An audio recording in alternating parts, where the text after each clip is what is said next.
Il était une fois, dans une grande ville d'Afrique, un homme nommé Omer Bazar, un magnate respecté et puissant. Propriétaire de plusieurs entreprises prospères, il était craint et admiré, mais surtout connu pour une chose. Il croyait en la valeur du travail et en l'humilité. Son fils unique, Éric Bazar, venait de rentrer d'Europe après de brillantes études en gestion d'entreprise. Comme tout héritier, il s'attendait à ce que son père lui confie un poste important. Mais le vieux lion avait d'autres projets. Une nuit, alors que la brise légère berçait la grande demeure familiale, Omer fit venir Éric dans son bureau. « Mon fils, avant de toucher à la direction de nos affaires, tu dois apprendre quelque chose que ni les livres, ni les diplômes ne pourront t'enseigner. » Éric haussa un sourcil. « Et qu'est-ce donc, père ?» Omer le fixa de son regard perçant. « L'humilité. Tu commenceras en bas de l'échelle, comme un simple vigile dans mon entreprise. Personne ne saura qui tu es. » Éric sentit son cœur se serrer. « Vigile? Moi? Oui. Si tu veux être un vrai dirigeant, tu dois comprendre la vie des plus petits avant de commander les plus grands. » Il n'y avait pas de discussion possible. Omer Bazar avait parlé, et quand le vieux lion rugissait, même le vent s'arrêtait. Dès le lendemain, Éric prit son poste à l'entrée de Bazar & Co. Son uniforme bleu, trop grand pour lui, flottait sur son corps habitué aux vêtements, élégant. Les employés passèrent devant lui sans le regarder, comme s'il était invisible. Mais il remarqua vite une chose. Tous n'avaient pas le même cœur. Il y avait ceux qui le saluaient avec respect. Il y avait ceux qui l'ignoraient. Et puis, il y avait ceux qui méprisaient ceux qu'ils pensaient inférieurs. Et dans cette dernière catégorie, une personne se démarquait. Talia. Talia était une jeune femme d'une rare beauté.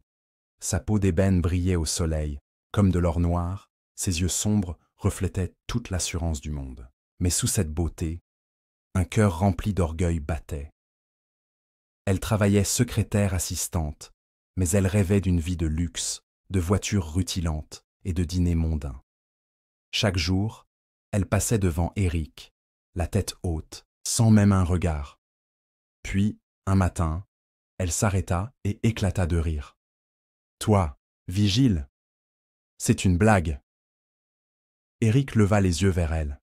« Et pourquoi ce serait une blague ?» Talia haussa les épaules. « Parce qu'un homme comme toi ne peut jamais espérer avoir une femme comme moi. » Elle rit encore, et les autres employés l'imitèrent. Éric ne répondit pas. Il savait que les choses allaient bientôt changer. Les combats. Semaines passèrent, et Éric observa. Il vit qui était bon, et qui ne l'était pas. Il vit ceux qui travaillaient avec honnêteté, et ceux qui cherchaient à tricher. Mais il ne s'attendait pas à découvrir un secret si terrible. Un matin, alors que l'entreprise commençait à s'animer, la police fit irruption. Les employés se figèrent. Omer Bazar entra derrière eux, le visage sombre comme un ciel d'orage. « Nous sommes ici pour une enquête sur un détournement de fonds et des fraudes internes », annonça l'inspecteur. Puis il se tourna vers Talia. « Madame Talia, nous avons des preuves que vous avez volé l'argent destiné aux primes des employés. Vous êtes en état d'arrestation. » Le choc fut total.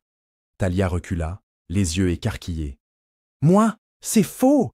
Quelqu'un m'a piégé !» Mais l'inspecteur sortit un dossier. Les preuves étaient là. Et c'est alors qu'une voix s'éleva. Une voix calme, posée, mais terriblement puissante. « Non, Talia, tu t'es piégée toute seule. » Talia se retourna et vit Éric. Mais cette fois, il n'était plus en uniforme. Il portait un costume parfaitement taillé. Son regard était froid. Son regard était celui du fils du patron. Les employés restèrent figés. Le vigile était le fils du grand Omer Bazar. Talia sentit ses jambes fléchir. Non, c'est impossible. Omer s'avança et posa une main sur l'épaule de son fils. Mon fils a passé ces derniers mois à observer, à apprendre et à découvrir la vraie nature de chacun. Il se tourna vers les employés. Et vous savez ce qu'il a découvert? Que certains ici ne méritent pas leur place. Le regard de Talia était empli de terreur. Éric, je suis désolé. Je ne savais pas. Mais Éric ne bougea pas. Non, Talia, Tu savais. Tu savais juste qui traitait avec respect et qui méprisait. Mais tu t'es trompé sur moi. Tu croyais que j'étais un pauvre. Et aujourd'hui, tu réalises que tu étais la plus pauvre de nous deux. Talia éclata en sanglots. Donnez-moi une seconde chance. Pitié. Mais Omer leva la main. Un jour, mon père m'a dit ceci. On peut pardonner une erreur, mais on ne peut pas pardonner un cœur corrompu.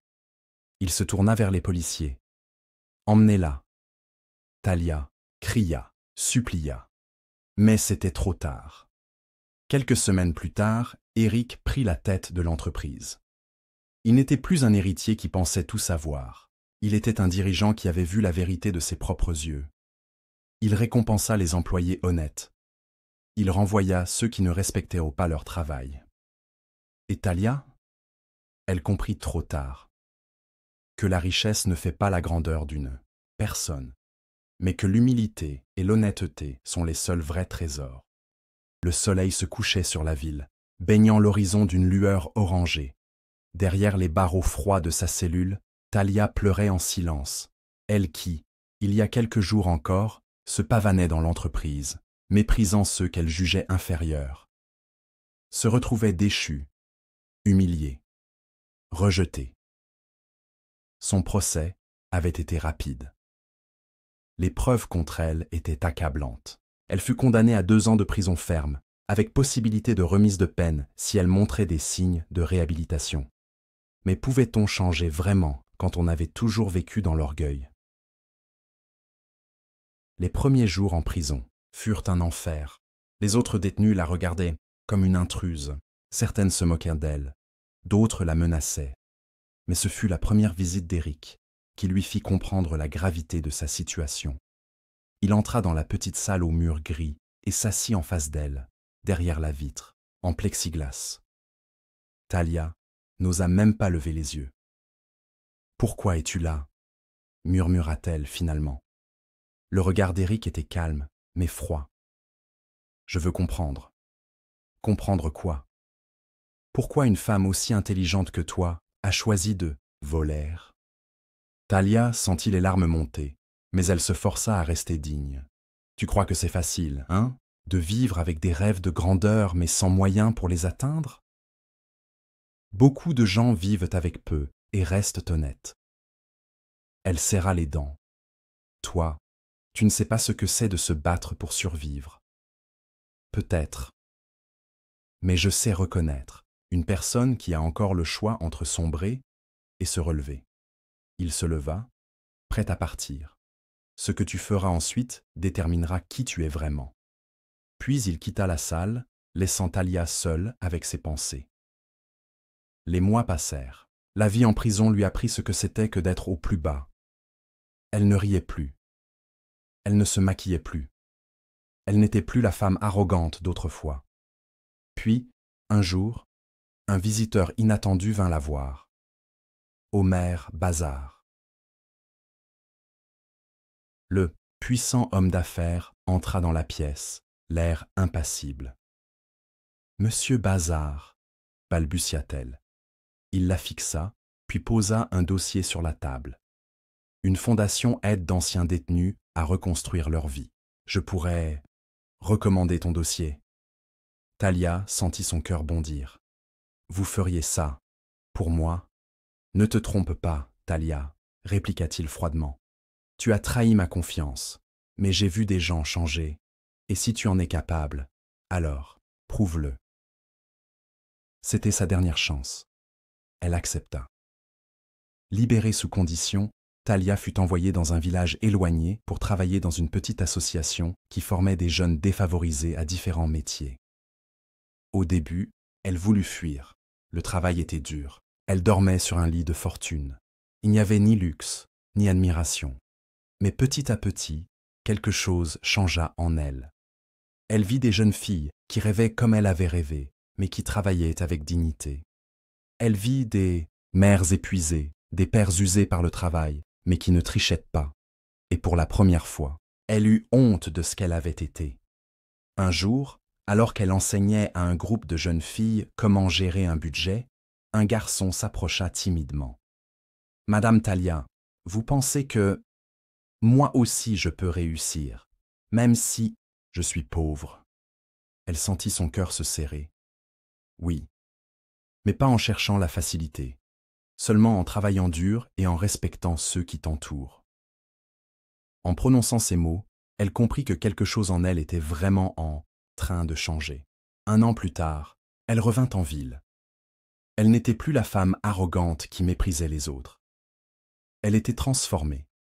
Mais Eric l'accepterait-il? Elle se présenta au siège de Bazar & Co, vêtue humblement. Les employés la regardèrent avec méfiance. Beaucoup se souvenaient encore de son passé. Elle frappa à la porte du bureau d'Eric. Il leva les yeux, surpris. « Talia ?» Elle inspira profondément. « Je ne suis pas venue pour me justifier, juste pour dire que je suis désolée. » Un silence. Puis Eric se leva et s'approcha lentement. « As-tu compris ce que signifie être humble ?» Elle hocha la tête. « As-tu compris que le respect ne s'achète pas, mais se mérite ?» Oui. Il l'observa longuement, puis murmura. « Alors prouve-le. » C'est ainsi que Talia se vit offrir un poste modeste, formatrice pour jeunes en insertion. Et cette fois, elle accueillit cette opportunité avec gratitude.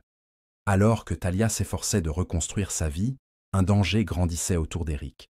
Quelqu'un dans l'entreprise voulait sa chute. Des décisions étaient sabotées, des documents disparaissaient. Quelqu'un agissait dans l'ombre. Puis un soir, un message anonyme arriva dans la boîte email d'Eric. Il ouvrit le fichier attaché et son sang se glaça. Un complot contre lui était en train de se jouer. Et le traître était peut-être plus proche qu'il ne l'imaginait. Depuis quelques semaines, une tension étrange régnait dans Bazar & Co. Eric le sentait. Il y avait quelque chose qui n'allait pas.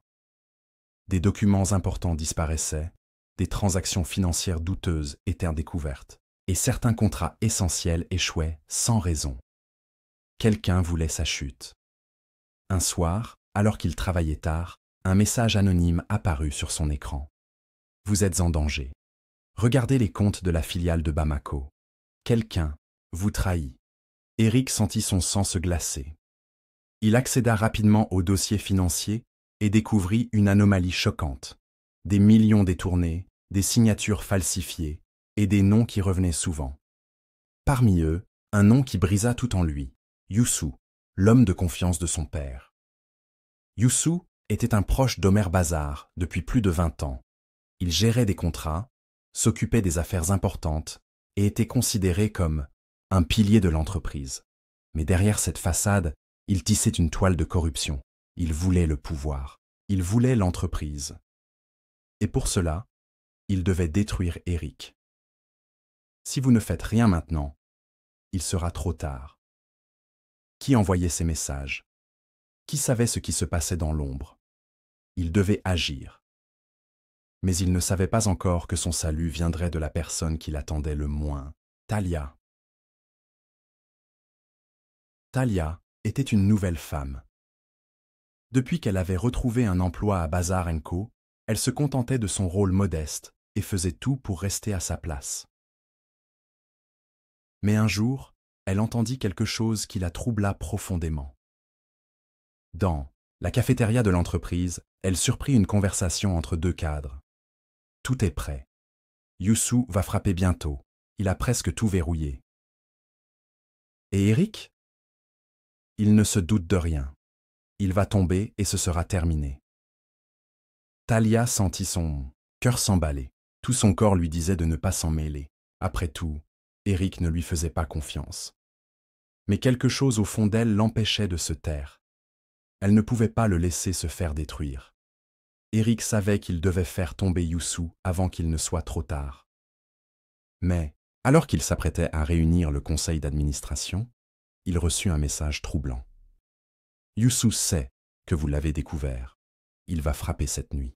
Protégez-vous. » Une main invisible resserra son estomac. Puis, le choc. Une alerte sur son téléphone. Le compte bancaire de l'entreprise venait d'être vidé de plusieurs millions. Et pire encore. Alerte média. Un scandale financier éclate chez Bazar & Co. Éric Bazard, accusé de fraude. Il se figea. Youssou avait agi avant lui. Alors qu'il était sur le point de tout perdre, Éric reçut un appel inattendu. C'était « Talia, je sais comment prouver ton innocence. » Éric hésita. Pouvait-il lui faire confiance après tout ce qu'elle avait fait? Mais il n'avait plus d'option. Ils se retrouvèrent dans un petit café discret. Talia déposa un dossier sur la table. « J'ai entendu des choses. J'ai mené ma propre enquête. Voici les preuves qui montrent que Youssou est derrière tout ça. » Éric parcourut les documents, son cœur battant à toute vitesse. C'était du béton. « Pourquoi fais-tu ça ?» demanda-t-il. Elle le regarda droit dans les yeux. « Parce que cette fois, je veux faire les choses bien. » Le lendemain, Éric convoqua une réunion d'urgence devant tout le conseil d'administration. Alors que Youssou entrait dans la salle, sûr de lui, Éric posa calmement un enregistrement audio sur la table. C'était la conversation secrète des complices de Youssou, fournie par Talia. Les visages autour de la table pâlirent. Et quand Omer Bazard fit son entrée dans la salle, le sort de Youssou était déjà scellé. La police entra et l'arrêta, sur le champ. L'entreprise était sauvée, et c'était grâce à Talia. Après cette épreuve, Éric vit Talia d'un autre regard. Elle avait choisi la justice plutôt que la facilité. Un soir, alors qu'ils marchaient ensemble sous les lumières de la ville, il murmura « Tu as changé ». Elle sourit tristement. « Ou peut-être que je suis juste redevenue celle que j'aurais dû être. » Il s'arrêta et la regarda intensément. « Pourquoi as-tu risqué tout ça pour moi ?» Elle baissa les yeux, hésitante. « Parce que je t'aime. » Éric resta un moment silencieux, puis, lentement, il lui prit la main. « Moi aussi. » Et sous la lune éclatante, ils s'embrassèrent enfin. Leur histoire avait commencé dans l'orgueil et le mépris, mais elle se terminait dans l'amour et le pardon quelques années plus tard. Bazar & Co prospérait plus que jamais. Éric était devenu un dirigeant juste et respecté. Et à ses côtés, Talia était bien plus qu'une épouse. Elle était une femme forte, une alliée, une preuve vivante que chacun peut changer. Leur amour ne s'était pas construit sur le luxe ou les apparences, mais sur des épreuves surmontées ensemble.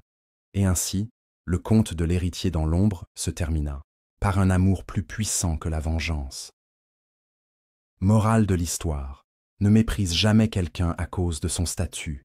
Les humiliés d'aujourd'hui peuvent être les puissants de demain. L'orgueil est une prison qui détruit. Talia a cru que l'argent et le prestige faisaient la valeur d'une personne. Elle a appris que seul le cœur compte. L'honnêteté et l'humilité ouvrent les vraies portes du succès. Éric a prouvé qu'un vrai leader ne se construit pas par le luxe, mais par l'expérience et la justice. Le pardon peut transformer une vie. Il aurait été facile pour Éric de haïr Talia, mais il a compris que les plus belles âmes sont celles qui ont appris de leurs erreurs. L'amour triomphe toujours. Ce n'est pas l'argent ni le pouvoir qui a uni Éric et Talia, mais les épreuves traversées ensemble.